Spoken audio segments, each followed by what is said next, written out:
One of the big reasons that you're going to be seeing them out here for so long are the downed trees. You can see this tree, it's been cut up already and tossed off the lines, but this brought down the power lines here. They all say it's too early right now to say just how long it'll take to get power back on. That those victims and just people here on scene were fighting back from that shooter to try to save themselves and to try and save others. Julie, after mass shootings, it's not uncommon for us to hear these discussions about increasing security in some of our most sensitive areas. It's safe to say that Florida ethics investigation will not wrap up before Election Day. They have been at it since about 10 a.m. this morning. It's now after 6. They're just starting to pack up and roll out of this area. While they're working to get the power back on, you also see sites like this. We've got just a down transformer just sitting on the ground next to us. Right now, about 60,000 people already voting in Leon County. That includes early voting and voting by mail, and that number just ticking up as we get closer to Election Day. They believe there was one shooter. There is no indication that there was more than one. And the rabbi says many in his congregation now asking about increased security. Eden, a lot of work ahead for those crews, but the mayor's office tweeting out a few hours ago to expect some significant restoration tonight. But with more than 90% of the grid knocked out from this storm, it's going to take a lot of work and crews working hard to do that. The power was just like off and on. When it fell, we actually heard it. The power going dark for Michael Barnes around 2:30 on Wednesday afternoon. Thursday, a waiting game as crews replaced the cracked poles he heard fall. You see what we had. We out here, watching. This is more interesting than being in the house. City officials say trees caused a significant amount of damage to the system. Not only in the electric system, but across roads. It's probably equivalent to or worse than Hermine as far as the tree damage that we've got out there. The damage may be worse, but the help even greater. By Thursday evening, more than 25 utility crews assisting. What I feel confident about is that we've got the appropriate number of crews that we're going to need to get our system rebuilt. Mayor Andrew Gillum assessing the damage citywide. He says there's no time frame yet on how long it'll take to restore power, but asks for patience. In Hermine's case, within 3 days, 72 hours, we had 90% of the system, our customers back up.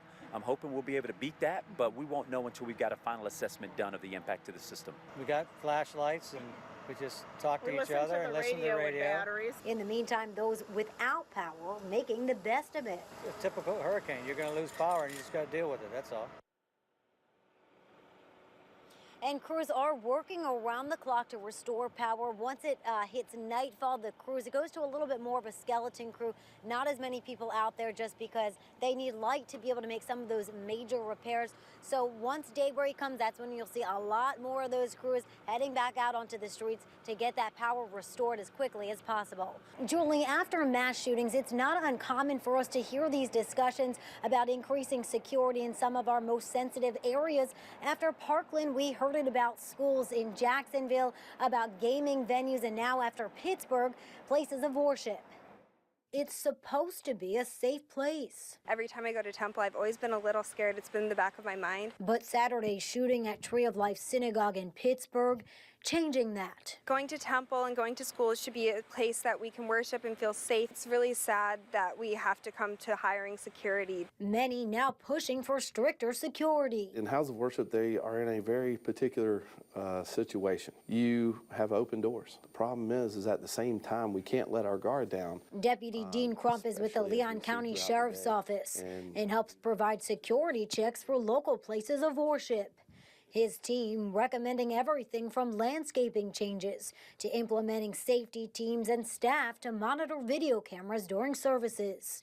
He says at least a half dozen places here in Leon County already have off-duty deputies staff services. Well, of course, we wish initially that we didn't have these type of worries, but we do have to worry about these things more and more.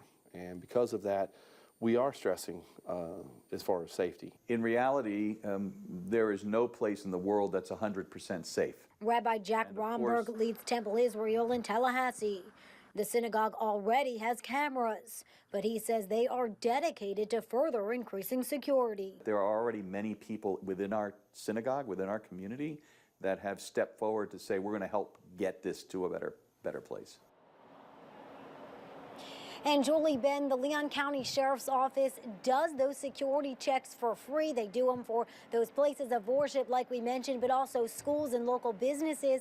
All you have to do is contact their community relations department to get a time set up for that. Julie, it's safe to say that Florida ethics investigation will not wrap up before Election Day, so no concrete answer on whether what Gillum did actually broke an ethics law, but the mayor coming out last night saying that he has done nothing wrong.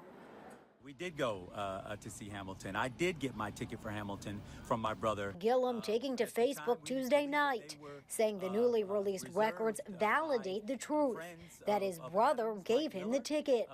He also calls it all a distraction by Republicans. They've wanted people of the state to believe that somehow I'm haven't deserved what I've gotten. I'm unethical, participate in illegal and illicit activity. I mean, you name it.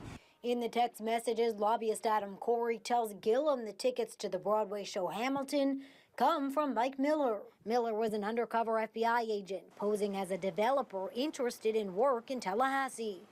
The documents also show Miller arranged this boat trip and a hotel Gillum stayed at. Well, I always urge public officials to avoid even the appearance of something that would be illegal. Ben Wilcox is with watchdog group Integrity Florida. He says officials are allowed to take gifts from family members, but not lobbyists. He admits there's a gray area in this story. There's conflicting explanations of what happened, and that's why we need to wait until the Florida Commission on Ethics completes its investigation before we draw conclusions. It's hard to believe that it's going to change too many people's minds. Some political experts say the 11th hour development won't make a difference in the governor's race. Last poll I saw that most people have their minds made up. So you're going to have to change somebody's mind. Is this enough to change people's mind? Probably no. And early voting already underway here in Leon County. Thousands of voters already casting their ballots. So if this were to sway any of those voters, well, there's no going back for them now. Reporting live from the Governor's Club, Mariel Carbone, WCTV Eyewitness News.